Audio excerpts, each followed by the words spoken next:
Welcome. This is the Free Market Roadshow, probably the largest annual series of public conferences on economics. Remarkable experts are discussing the challenges and providing libertarian solutions to today's problems. Organized by the Austrian Economic Center in cooperation with select institutes, universities and think tanks, the Free Market Roadshow tours all over Europe. Today we pay a visit to Iași.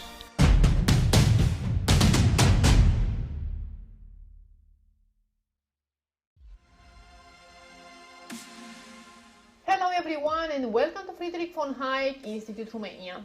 My name is Anca Lungu and I'm proud to be your host for the Free Market Roadshow in Iași.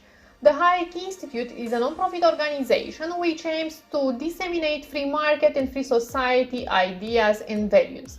In 10 years of activity, we have organized many events and conferences with resonant liberal voices. Also, we have translated the most important books on economics in Romanian language in order to facilitate the understanding of free markets, entrepreneurial and individual freedom. To learn more about Friedrich von Hayek Institute and to get involved, please take a look on our Facebook page. We have been hosting free market roadshows since 2015 and always had great debates. We are pleased to invite you again to debate interesting topics with our distinguished speakers.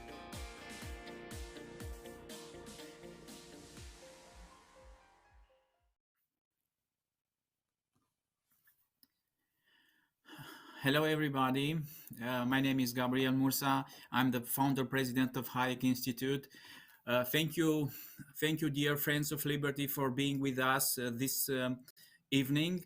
Thank you for participating in this very interesting event titled Welfare and the Nanny State Conceived, I suppose, especially for young people and especially for our students.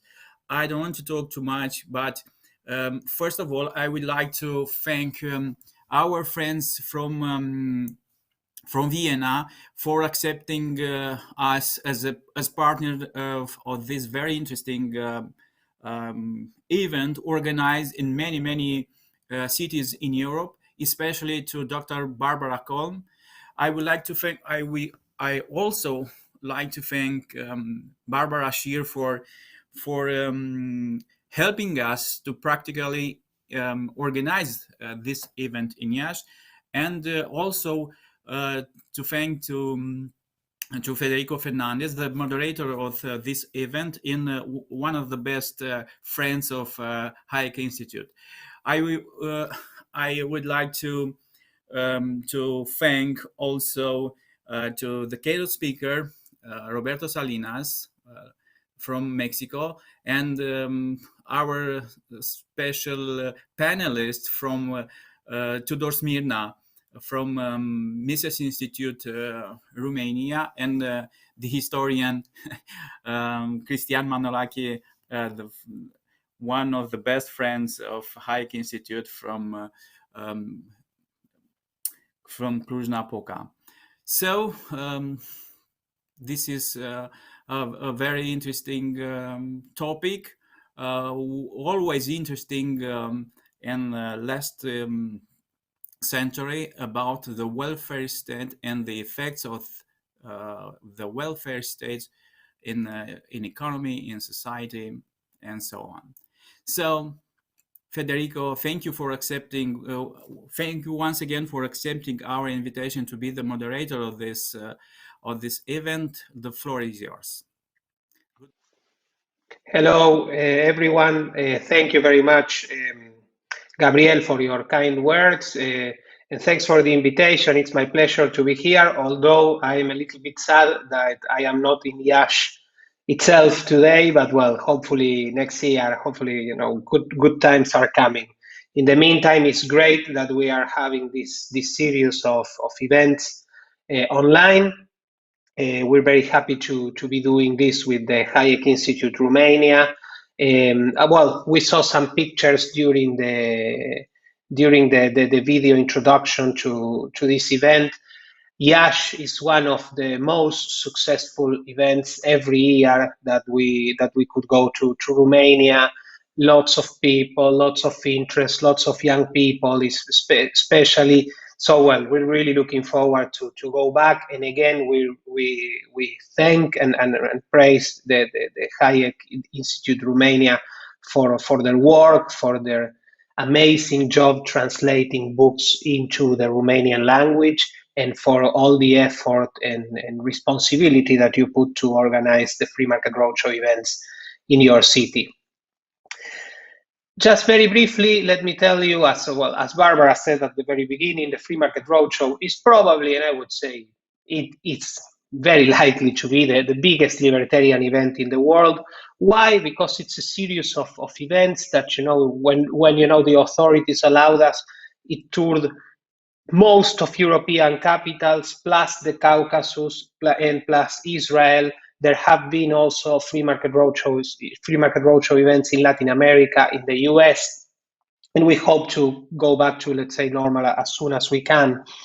Today's event is about, as Gabriel was explaining us, is about nanny state, welfare state, and its implications. I think we're going to have very interesting views and very enriching discussion.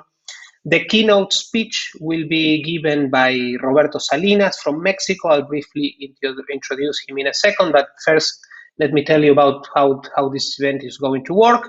Now we're going to have the speech by Roberto. His speech is 15 minutes long. And then we'll have a great panel that I have the honor to be moderating with Tudor, Smirna, and Cristian Manolachi. Sorry for my poor pronunciation. I'll be telling more about them in a few minutes.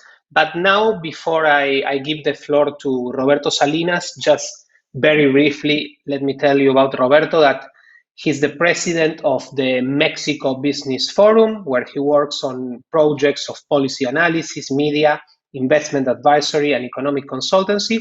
And he's also the director of the Center for Latin America of the Atlas Network. Without further delay, I leave you with Roberto's speech, and then we'll come back for our panel discussion. Thank you. Hello, everybody. This is Roberto Salinas León from Mexico City.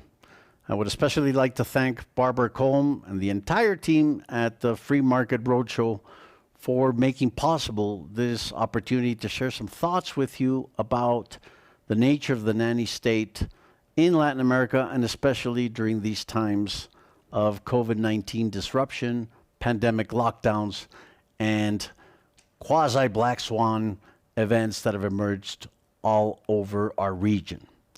So I direct the Center for Latin America at Atlas Network, and since the outbreak of the pandemic, we have been deeply engaged among over 100 think tanks that belong to our free market network in the region, in the Latin American region, precisely on the different policy challenges, the answers, and the doubts that have emerged amidst such atypical times since the pandemic broke out. We're actually coming out with a book trying to come out with different proposals and different ideas of how to address the post-pandemic recovery and what the world will look like. And I think this is very important, not just in terms of what the concept of the nanny state represents in Mexico, in Central America, in South America, in our entire region, but also to think long and hard about how the ideas of liberty, just as after the Second World War, it is only the ideas of liberty that will be able to give us the wherewithal in order to construct a proper sustained recovery after the pandemic and the tremendous economic damage that it has occasioned. But part of what we need to think about as well is the political challenge, the specific political challenge amid the rise of autocracy and authoritarianism that we've seen all over the world. In particular in Latin America, what Tom Palmer characterizes as a rising tide of illiberal populism has dominated discourse, has dominated political reality. It is no longer an issue of left versus right. I would say not even of capitalism versus socialism. It is not the good guys against the bad guys. It is not us versus them. It is rather this wide-ranging phenomenon of how illiberal populists, presuming to have a monopoly on the truth and a privileged access to reality, impose their models, whether these are identified as right-wing or left-wing or the center or up or down. It really doesn't matter anymore. It's rather this climate of intolerance in which, during a time of pandemic, precisely has bred the emergence of these different voices, this different specimen of politician that emerges and imposes his or her preconceived version of the world upon us. And of course, accompany that is the nanny state, almost an empowered nanny state. Because of course, what does the politician offer? It can be Donald Trump in the United States, or it can be Joe Biden. It can be Andrés Manuel López Obrador here in Mexico, or it can be Ricardo Anaya also in Mexico. It could be Jair Bolsonaro in Brazil, or it could be Sebastián Piñera in Chile, or it can be Alberto Fernández, the would-be Kirchnerian Peronist in Argentina.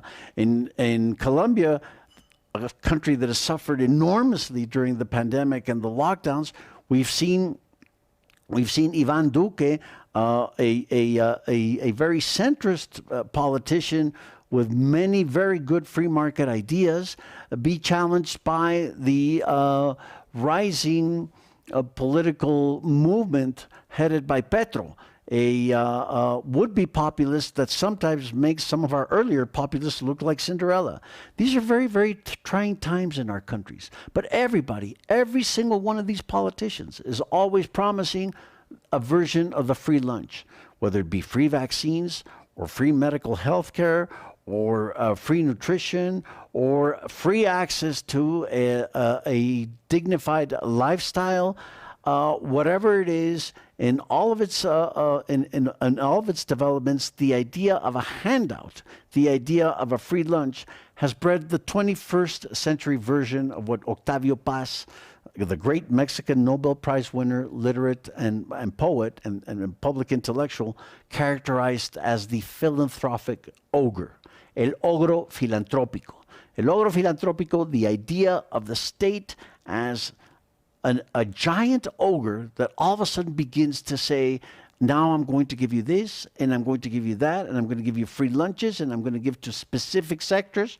All of these sectors that become beneficiaries of handouts, of government handouts, all also become political clients. These clientelismos, these clientels that all of a sudden develop throughout our region are what sustain these illiberal populists, many of whom are highly anti-democratic and enemies of liberal democracy in its core. Why? Because, of course, power corrupts, but absolute power corrupts absolutely. So the incentives are there to use the philanthropic ogre, to use the nanny state in order to perpetuate their power. Such atypical times as these provide a different excuse. Since we're living atypical times, since we're living post-pandemic emergencies, since we're living the economic consequences of COVID, therefore, I should stay longer in power. Therefore, I should invoke emergency powers in order to be able to sustain my power at an even longer time. And this threatens the institutional wherewithal of our liberal democracies throughout Latin America. COVID-19 disruption from the very outset occasioned therefore a deep economic and political impact. On the economic impact, I personally very much sympathize with the idea proposed by none other than Carmen Reinhart, the co-author of that great book, This Time is Different, arguing, now that she is head of the chief economist of the World Bank, Now it's even more powerful to hear her out. And she said, well, contrary to 800 years of financial folly and financial crises, this time it really is different. And what does she mean by this? She meant that because of the pandemic and because of the lockdowns imposed to try to address the pandemic, this occasioned a freeze not just of aggregate demand, but also of aggregate supply. It's as if human beings all of a sudden emerged after the pandemic was declared into a zombie world of an economy of zombies, where there was no commerce whatsoever, where there was no demand and no supply, and where growth suffered an enormous collapse not seen since the Great Depression. Tremendous amount of financial volatility ensued, depreciation of currencies, a great deal of uncertainty, fear and trembling as the main guides of economic activity. What emerged after was probably more akin to a K-shaped recovery, as some have called it, where some sectors, such as, for instance, these technologies that enable us to continue to communicate, and other highly technological innovations, all of a sudden exploded in growth, whereas others, traditional retail, restaurants, tourism, suffered a great setback and tremendous economic downturn. As we emerge from the COVID-19 economic consequences, we have to think hard about the opportunities that are available to policymakers and to policy analysts to think hard about how we can combine a free market approach that is able also to soften the impact of this virtual economic depression, and especially now that in several countries, certainly this occurs in Latin America, Venezuela and Argentina in particular, the fears of rising inflation, a new wave of currency depreciations. So I think, to make a very long story short, that Carmen Reinhardt is correct in thinking that our balance sheets and our macroeconomic scenarios are going to present some tremendous challenges as we look forward. When you have countries running fiscal deficits of 18%, of 20%, of over 20%, when you have debt to GDP ratios that surpass 100%, perhaps this can be done. It shouldn't, but perhaps even so, it can be done in developed countries. But in emerging economies, or in economies that have suffered already from lack of growth and from fiscal irresponsibility in the past, to be able to engage in grandiose fiscal experiments of using monetary expansion and fiscal expansion to regenerate growth and emerge out of the pandemic are very, very dangerous experiments. They're akin to using morphine in order to be able to finance our growth. The political consequence of the COVID-19 pandemic has been, as I have mentioned before, the rise of autocrats and the rise of a strengthened authoritarianism. If I presume to have the answers to all of our problems in such atypical times, then why not should I remain in power? So we see Bukele in El Salvador, we see Andrés Manuel López Obrador in Mexico, we see Jair Bolsonaro in Brazil, Fernández in Argentina, and a whole host of other political figures emerging as would-be autocrats that try to strengthen their political resolve in order to impose preconceived solutions and in order to impose easy solutions that simply redistribute the pie.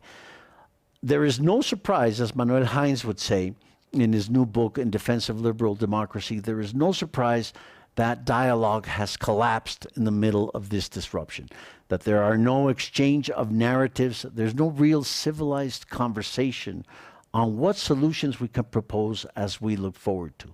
The nanny state, so conceived, departs from a clear zero-sum mentality. Let's take from this group in order to give to that group. Unfortunately, this redistribution, this purported redistribution of wealth, takes place at a time when wealth has shrunk, when there's been not a concentration, but actually a a scenario where wealth has diminished, and where what we have to do is go back to to an opportunity where we can regenerate wealth, where wealth can once again expand amid a climate of sustained growth, where we can capture the magic of compound interest, where we can capture the magic of 7% growth, over 7%, over 7%. I don't think this is inconceivable even in our times, but I think that it's very important to think about simple rules for a complex world, very important to think about the type of principles that we need to embrace and the ideas of liberty that we need to embrace as we look forward. In the Center for Latin America, we have stressed a great deal about the need to be able to think on a proactive agenda, not necessarily to criticize these authoritarianisms, these autocracies, these fatal conceits of thinking that just by simply rearranging the current pie of wealth, our job is done. Our job as far as development is concerned is done. This becomes very easy for politicians to perpetuate their power, the abuse of the philanthropic ogre and of the nanny state. Rather, we also need to complement our work with a proactive agenda, thinking about liberty for innovation. What are the policies that are going to be able to enhance inclusive prosperity? How to tie liberty to human dignity? In many occasions in Latin America, especially in the informal economy, it's the lack of legal certainty. It's the lack of access to property titles, to the institutional certainty that what is mine is actually mine. It is precisely that threatens human dignity altogether.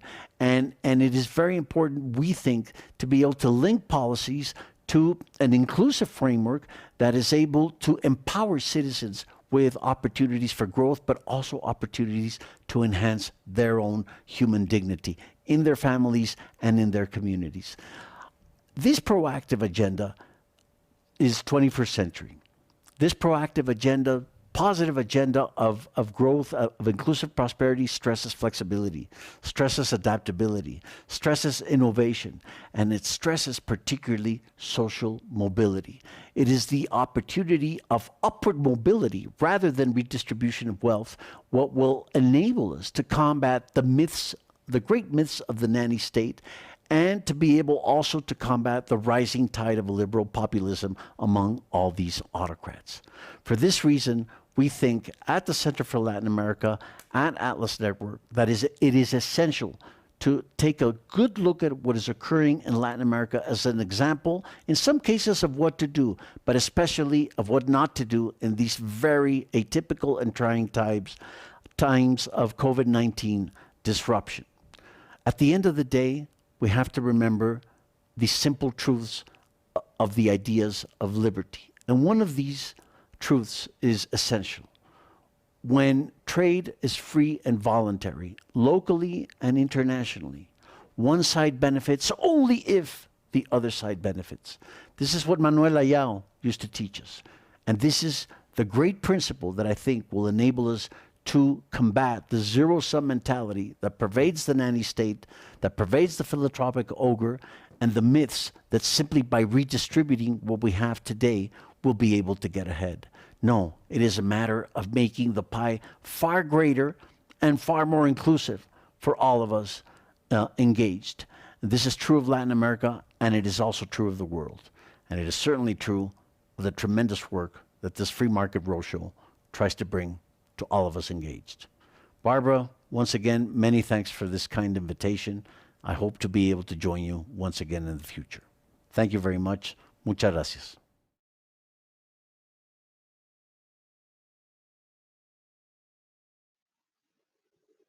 Thank you, Roberto. Well, I think there are several things we'd like to discuss about what he said, and we have two great panelists in order to do so. We are now about to start our panel about welfare and nanny state, protection now, subjugation tomorrow.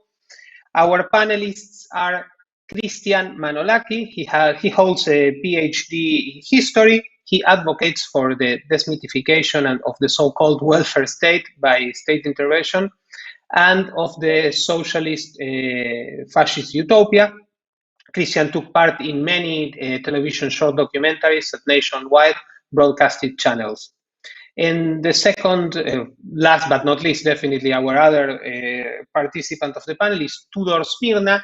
He's the president and co-founder of the Ludwig von Mises Institute, Romania. He's an assistant professor at the International Business and Economics Department of the Bucharest University of Economic Studies. He holds a master's degree from the Rey Juan Carlos University in Madrid, and he's an alumnus of the Ludwig von Mises Institute in Auburn. In both cases, among many other things, I did a very cruel shortening of their bios just in order to prioritize time. How we're going to proceed from now on, I'll first give the floor to Cristian. He'll have about 7 minutes or something like that to give his opening statements about this issue. Then we'll go to Tudor, and then we'll have some time from Q&A.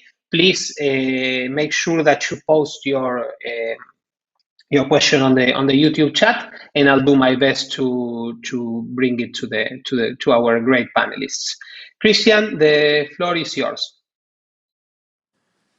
Thank you, Federico. Good evening, everyone. So, talking about nanny state, maybe the right goal to us should be answering the question of how we can deal with the citizen mentality, this needy baby citizen mentality, as I name it, rather than criticizing the nanny approach of the statesman. We can agree that the citizen's mentality, forged in decades and centuries, overpassed the statesman nanny state approach. We are talking about the deep roots of collective mentalities and social imaginary representations. Therefore, we are going to make a very short incursion in the Romanian last century history to discover the Romanian economical mentality background, if you want to. So let's talk about the Agrarian Reform. Was a huge artificial step made by Romanian government in the aftermath of the World War I. Okay, they were trying to solve the peasants issue. It was called peasants issue, it was called here chestiunea țărănească. So the stake was to solve the social unrest by making the transition from the more like medieval social structures with huge farms owned by few local noblemen to a nation state with millions of millions of small landowners. The fast transition resulted in a disaster. The peasants did not have the skills, the tools, and the proper conditions. You know, an average household was about 5 hectares, so divided in a lot of lots, diffused all around. So this was not working. Then the government offered cheap credits, you know, guaranteed by the state. But then the financial crisis, the great financial crisis came, and the peasants were ruined once more. So this failure enhanced the far-right movements and the installation of some authoritarian and dictatorial regimes, like King Charles II authoritarian regime, like National Legionary Movement, or then the Antonescu military regime, and after that the communist came. So when this happened, this had an effect on people's mentality. All these years of communism that we can see also nowadays. Let's say we can still hear nostalgic people praising the protective communist state, which offered for free an apartment or a safe, secure job. So Romanians were sort of forced to adapt in order to survive. So they were tricking other colleagues or state representatives to obtain the things they want.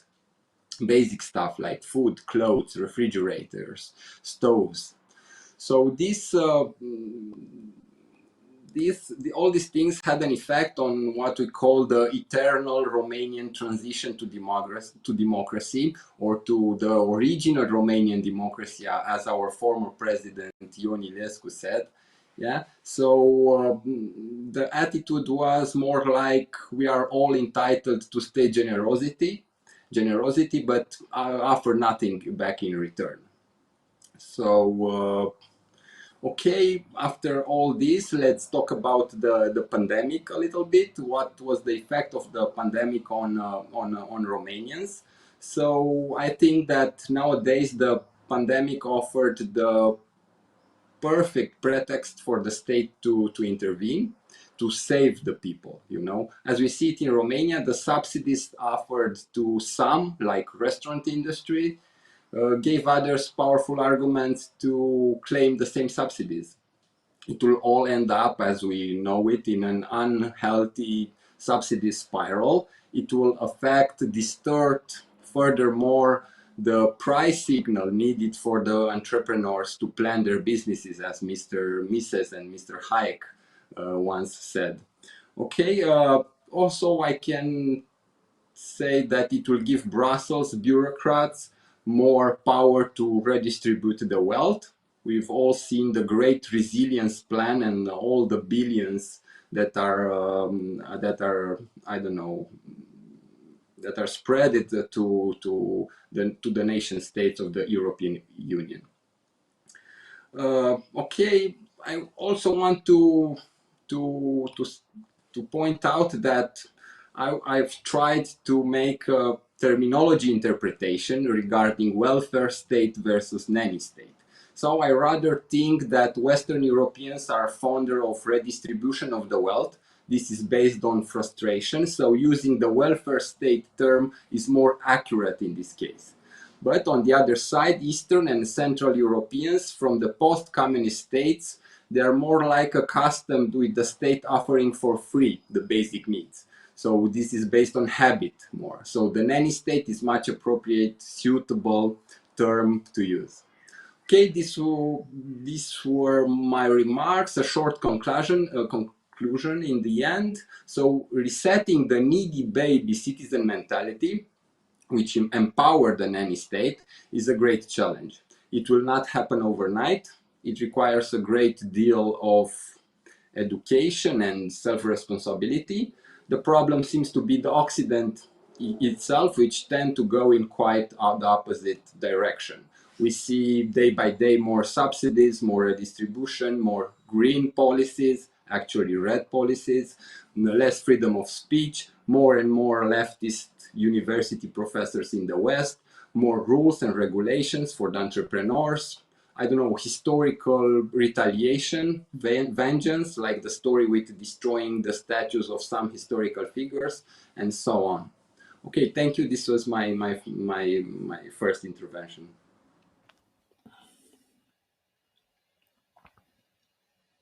Hello. Okay, so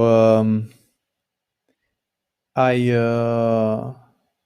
thank you. Thank the Free Market Roadshow and the Hayek Institute for the invitation. How can I follow Cristian's point? By referencing the secular growth of the welfare state. It's something that started to happen in the 30s, especially in the Western world, and it happened across the Western world. So it was like a general tendency. And what we go through right now, it's not something unprecedented. So it is inscribed in a trend, in a secular trend, as I was saying. And this is readily available if you look throughout the literature. But I would quote here a recent article by a colleague of ours from the Mises Institute named Mihai Macovei, who was pointing out that the recent solutions to take the world economy out of the crisis that it is in now, are more of the same solutions that didn't work in the past. So if we think about what started the whole plethora of measures, statist measures that introduced the welfare state that we have now, and we look back, we find once again the Great Depression and the solutions to the Great Depression that were introduced. So that was the great so the initial point where this great expansion of the state in the Western world started. And if we look back like 50 years before, so this was developing, this was a trend that was developing slowly, but we are now in a position to realize that more and more percentages of the GDP were allocated to the welfare, to these transfers, to the welfare transfers. So if we look back, and there is a graphic that unfortunately I cannot present here, but it is in our website in the article of Mihai Macovei, so you find it on mises.ro or mises.ro. We see there that some 50 years ago, the welfare state was taking less than 15% of the GDP, whereas now at the global level, it takes almost 20%, so it has increased a lot. And at the same time, the tax revenues have stagnated. So we see that the welfare state tends to be to take more and more out of the incomes of the public budgets, and this is a trend that doesn't seem to be going back. And the current solutions that the Western world, the European Union, in our case in Romania, is offering towards solving the plethora of problems that appear with the welfare state have been applied in the past, and they didn't work in the past. So what the states have done when they were in a crisis was to try to inflate the money supply and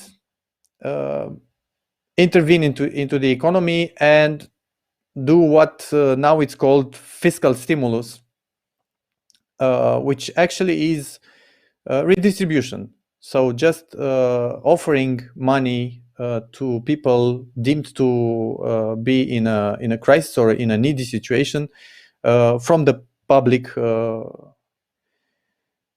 funds, from the public budget. So these solutions didn't work in the past, and they are not going to work now. And the question is, why is the state always increasing after crisis? Why is this trend of increasing welfare transfers not going back towards previous levels? And one answer here is related to what economist and historian Robert Higgs was calling the Ratchet Effect. And that effect was used by, or that image or that concept of the ratchet was used by Higgs to illustrate this fact that the state is not giving back after it has grown after a crisis. So it intervenes more into the economy and the society, and then it doesn't go back. And the suggestion given this concept is that in order to tackle this problem that we know we have, so it's undoubtable that the different social funds, whether we talk about the health, the pension funds, all sorts of other programs are expected to become unsustainable and bankrupt in the future in almost all the Western countries. So these problems cannot be avoided. They cannot be denied. And then the question is, why do they not find solutions? Why are they not slowly eliminated, gradually eliminated? Why are not reforms implemented in order to deal with them? So my point is that given this ratchet, given this concept of the ratchet, of the fact that the state is not going to give back what it has gained in interventionism,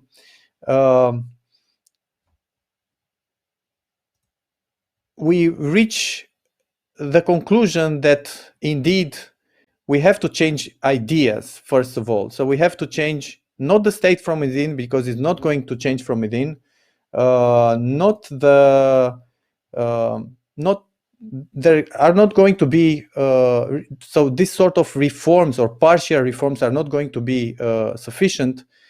And we have to go deeper, go to the roots of the state, because welfare is a function of the state. It's something that it cannot be separated from it, and start doubting or start questioning the essence of the state. So go towards questions more fundamental, not whether we need welfare or not whether we need to help the needy or not. Of course, we need to help needy people, but whether we should do it through the state, whether we should have a state at all.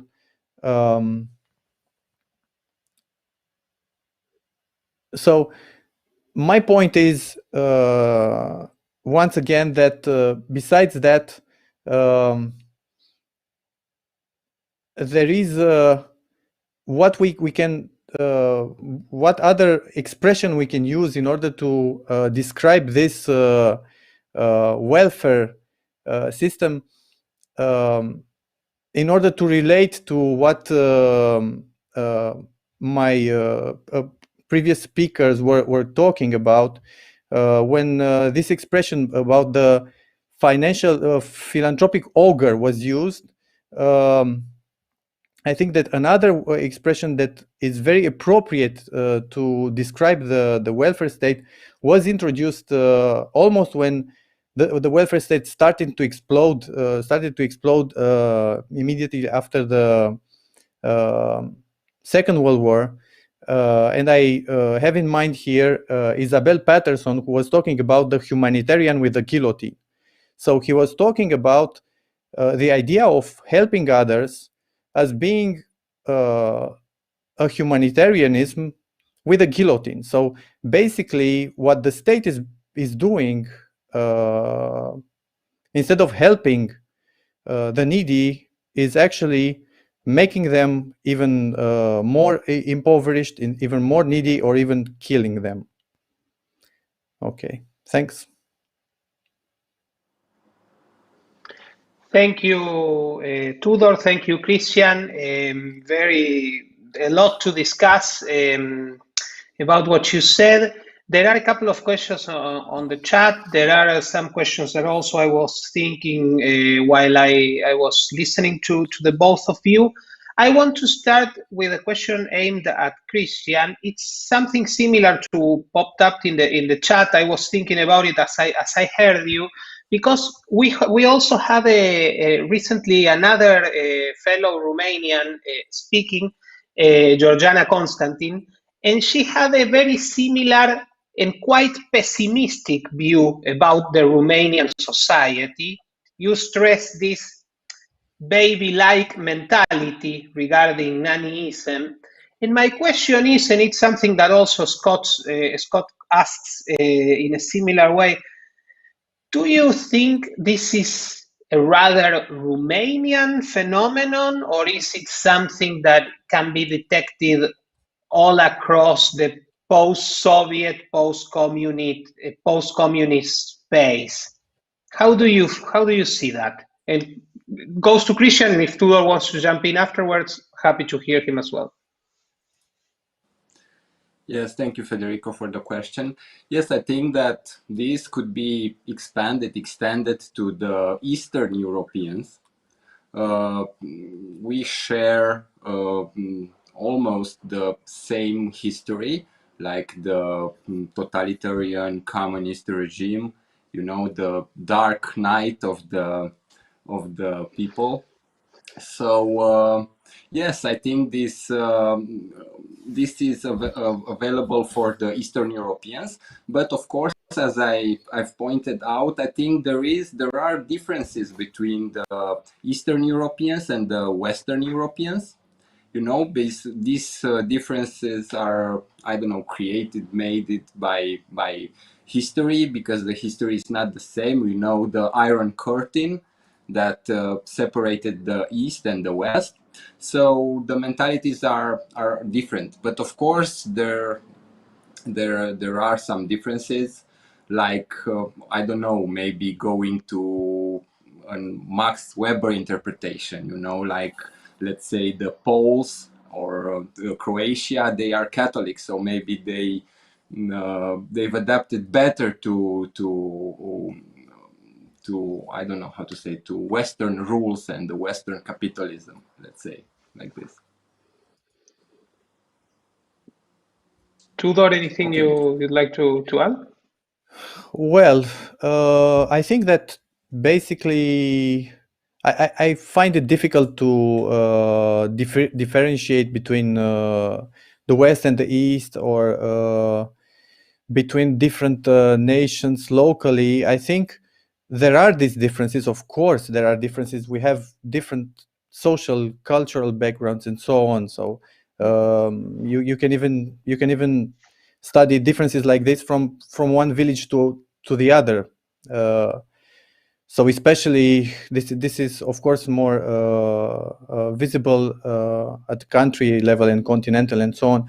But I think what we have is also a demand function. So it's something that's not so much related to the cultural values as much as to as in that saying that why when Edmund Hillary was asked why did he climb Mount Everest, because it is there. So in the case of the welfare state, I think a lot of clients of the welfare state become clients not because necessarily they have these cultural values, but maybe their cultural values are even more individualistic. But since the welfare offer is there, they are going to take it. So a demand that is created by the supply. Yeah, indeed. Well, just following up on what you just said, do you think it's basically a matter of incentives? You know, we had, for instance, the example of Eastern and Western Germany, the same kind of Germans, and one was way more backwards than the other, and you know, really, North Korea and South Korea is an even better example. Do you think it's that is that what you were saying in the end, Tudor? Or it's a matter of incentives, and if the wrong incentives are there, people will react? No, I think it's complicated, but I think that Germany and Korea are examples of basically political arrangements based on the same or similar cultures. So I think, why do we have a state or certain basic idea about how politics should be arranged is related to popular ideas. If people generally would consider that they don't need a certain way of arranging the political life, then we would not have it. in the end. But I think once people accept, so I think this is the main idea that I would like to put forward. So once people accept as a general idea that we need to have a state, that we need to have somebody there at the center to decide for different public problems, then everything else follows through and is not so much related to cultural norms and values as to the specific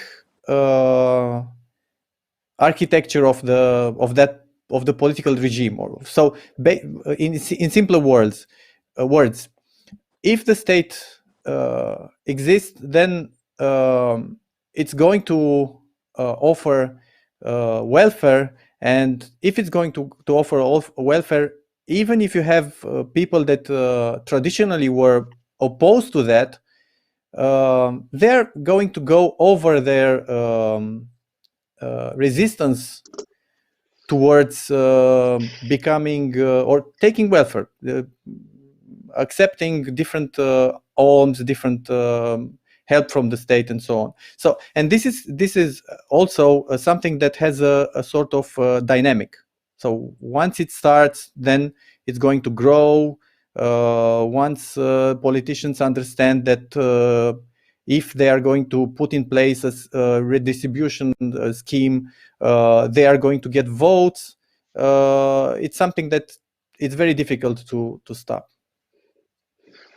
Yeah, and another question from the audience that I think has to do with what we were discussing a few seconds ago.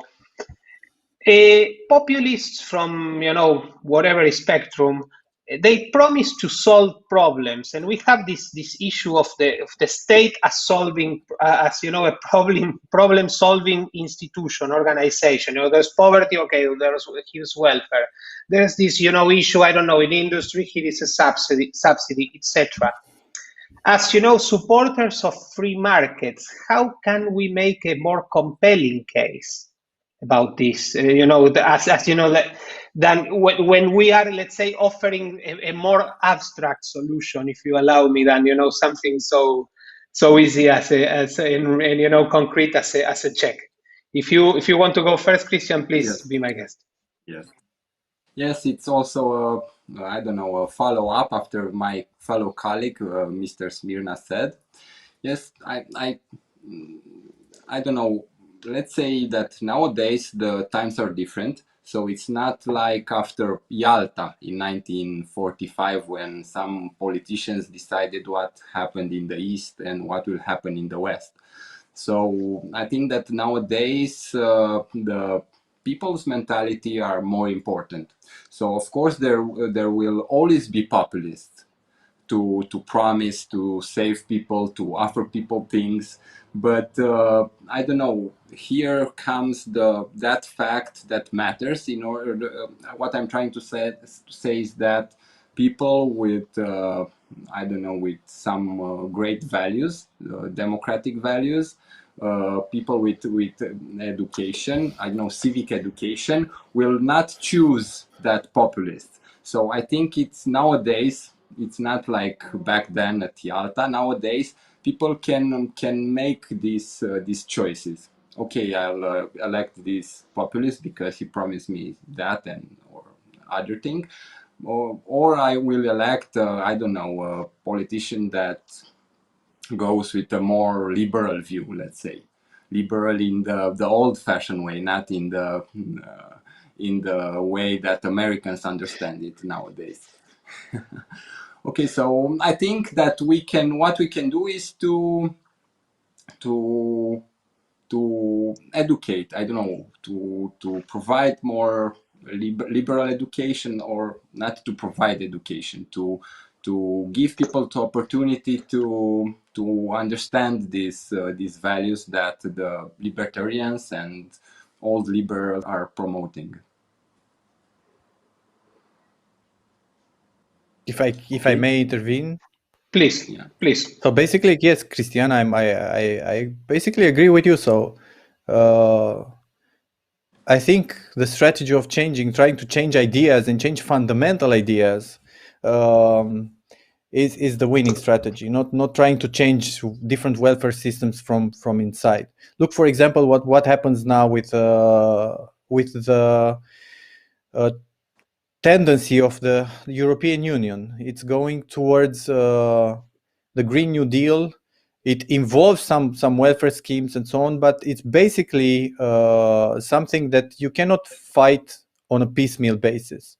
So you either and when going with fundamental ideas towards directly towards the population, trying to change their ideas about the state, I think it cannot be stressed enough the fact that you have to give them ideas not about specific programs but about the state. So you have to discuss the nature of the state. You have to discuss whether we need to do things through the state, or maybe it should be, as in that IREM melody, the end of the world as we know it. In our case, the end of the state as we know it. In relation to this, and both of you mentioned the how important education is. I totally agree. But on the other hand, for instance, and just allow me the example, even if you don't believe it's correct. Many people, myself included, by the way, consider that Bitcoin is a solution to the current, let's say, fiat currency world that we live in. And eventually we'll end up with the problem of central banks, forever. Shouldn't we just, I'm not going to ask you about Bitcoin, don't worry. But shouldn't we, as libertarians, as people who want the free market to solve problems, which means, us solving problems, not faceless bureaucrats, shouldn't we be striving for the Bitcoin of different things and to make, let's say, the current structures obsolete? Wouldn't that be probably easier than change, I don't know, 80% of the people's mindset in order to provoke change? How do you see that? Okay, I'll intervene first. Yes. If you don't change the people mindset, you can't go to, I don't know, to adopt Bitcoin as a main currency, because people will oppose to this maybe.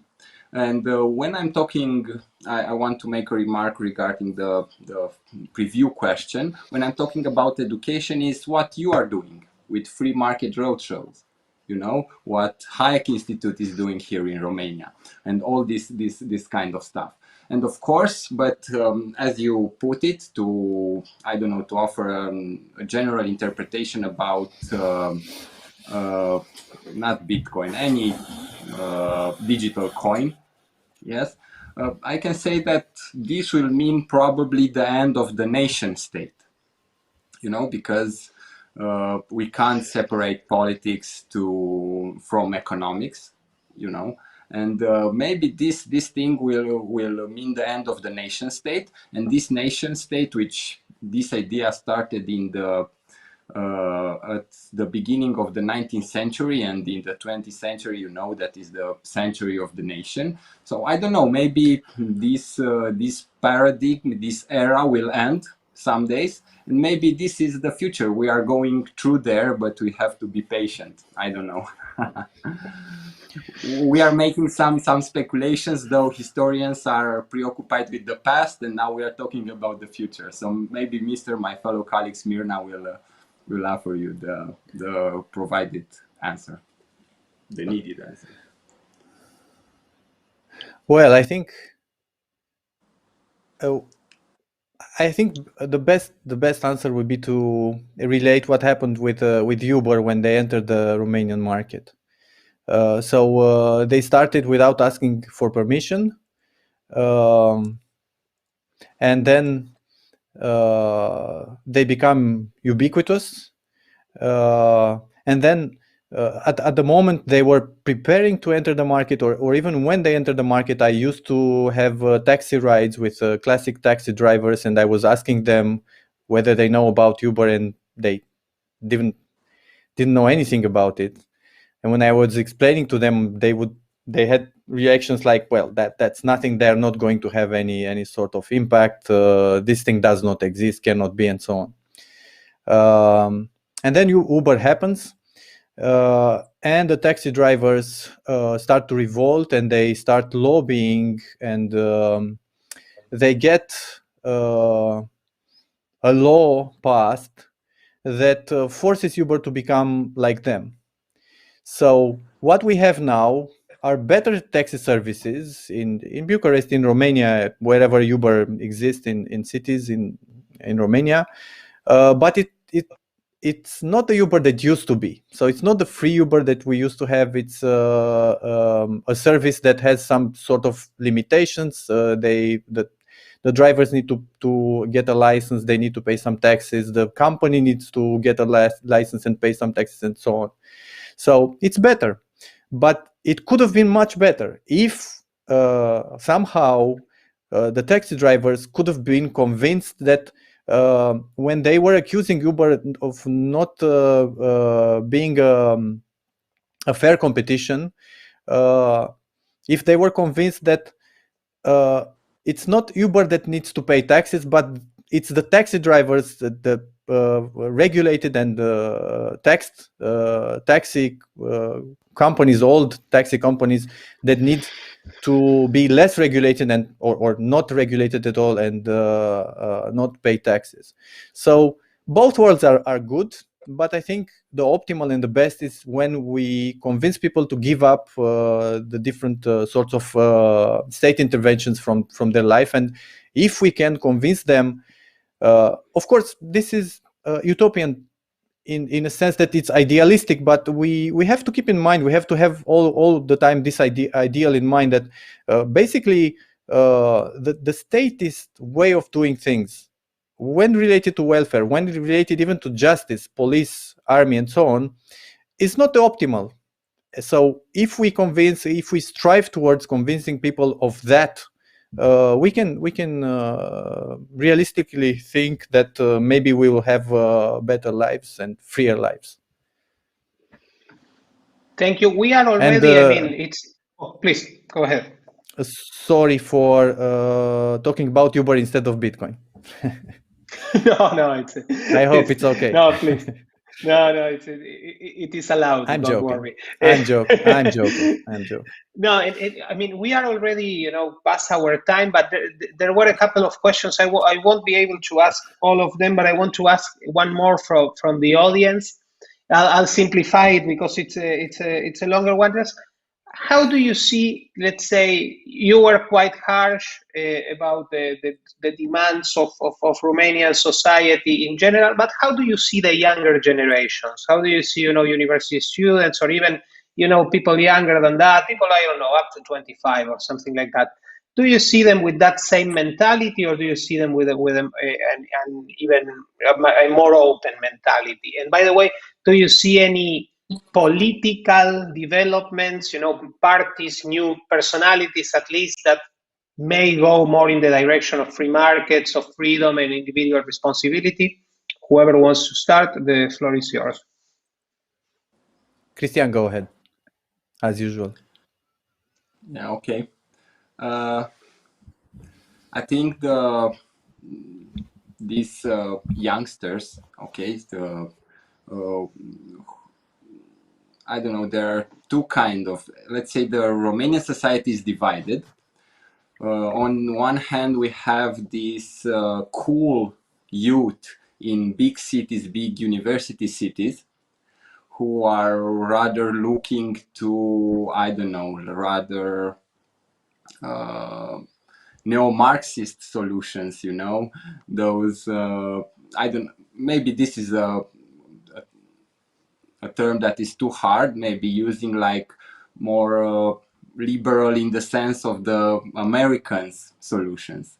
like some parties are offering in Romania, you know, being cool, being a hipster, voting with that guys, making good to the whole society, you know, this kind of attitude. So we have this, let's say, minority in big cities, big university cities with multinational, with high income. But on the other hand, we have the youth from the small cities, from the countryside, from villages, which are completely different. They are demoralized. They rather prefer go work in the West. You know that Romania is providing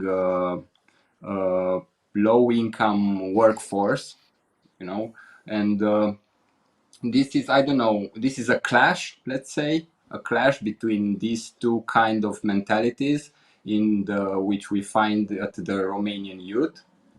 And I don't know, I think that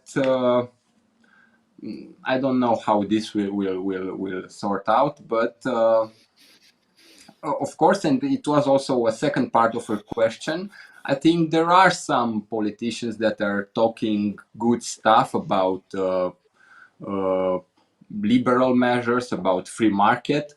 They are not doing what they are saying, but at least they have the intentions. It's very hard also to do it in Romania. But I think that I'm rather, though my perspective was pessimistic about the past, maybe the future is more optimistic. Okay. Thank you. Tudor? Yes, very shortly, I'm afraid that we are merging our academic ideas or environment and culture with the Western standard, and unfortunately, the Western standard is statist. So what we get from academia, as a rule, from the Western world is Marxist, basically. So that is unfortunate, and I think that decides a lot the political worldview of the youth in Romania, educated youth. So I follow Cristian in what he was saying. I think that our political representation now is has a great rhetoric, and hopefully they will also follow up with some reforms, even more liberal than less, more classical liberal than less. So I'm a bit afraid to look at what young politically involved people want, because they don't look as being more politically involved than the generation of people between 25 and 45 or 55, for example. I think my generation, I'm 45, so my generation has seen some what communism is. The younger people, the people that I teach at the university now, that are 20-year-olds, they didn't live that, and almost nobody insists on showing them what a disaster it was, and how we can regress into that very easily. So they have all sorts of unrealistic ideas about what a society should look like, what the state should do, and so on. But hopefully we go towards a better life. I have to be hopeful about that, and do everything Indeed. I can do. So all of us should do everything we can towards that, whatever the background is.